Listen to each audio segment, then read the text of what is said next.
Hi, Dr. P here, and I'm going to get technical, I suppose you could say, talking about airships, lighter than air airships, not airplanes.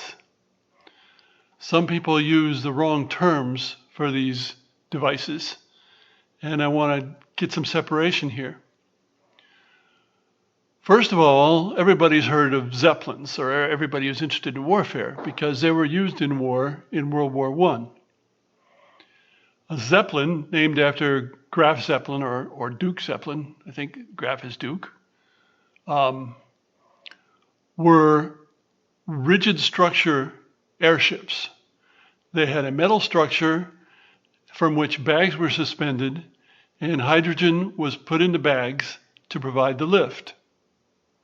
And of course, hydrogen is highly flammable. So you may have seen pictures of the Hindenburg disaster in, I think, 1936. And you may even have seen pictures of German Zeppelin bombers being shot down by incendiary rockets, being fired from planes that couldn't get up to the Zeppelin's altitude, but could fire the rockets up to the Zeppelin's altitude, again in World War I. And this made this kind of airship impractical for warfare and pretty much impractical for any purpose. And I don't think anybody uses hydrogen-filled airships nowadays. Now, sometimes these things were called dirigible airships. Well, this is misleading because dirigible actually means something that can guide itself.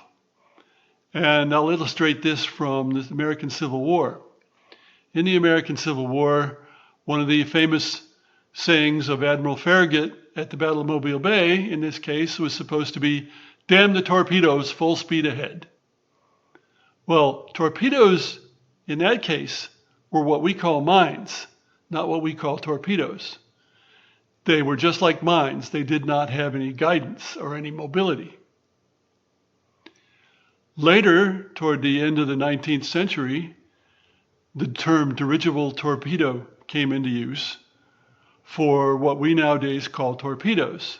So they took the name of what they used for mines and applied it to the mobile torpedoes and added dirigible to show that it had some guidance and some mobility. Well, of course, then the word torpedo wore off as far as mines go, and we had mines. How that name came about, I don't know.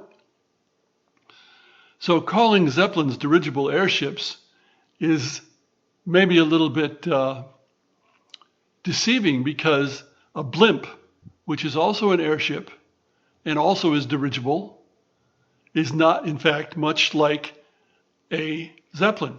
Blimps are just one big bag with something suspended underneath, and that bag is filled with helium, not hydrogen.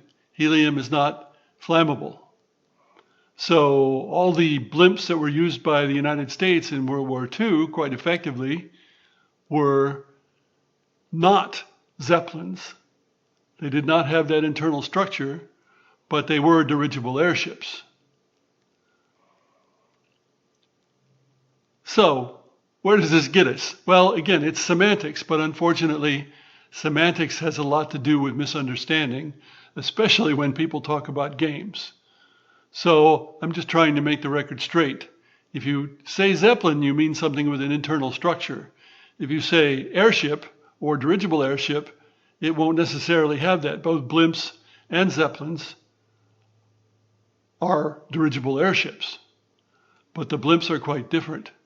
And they're quite a lot smaller, of course, and they carry a lot less. But for the purposes used in World War II, which was anti-submarine warfare, they were good enough. They kept the Germans' submarines submerged where they were not very effective. Thanks for listening.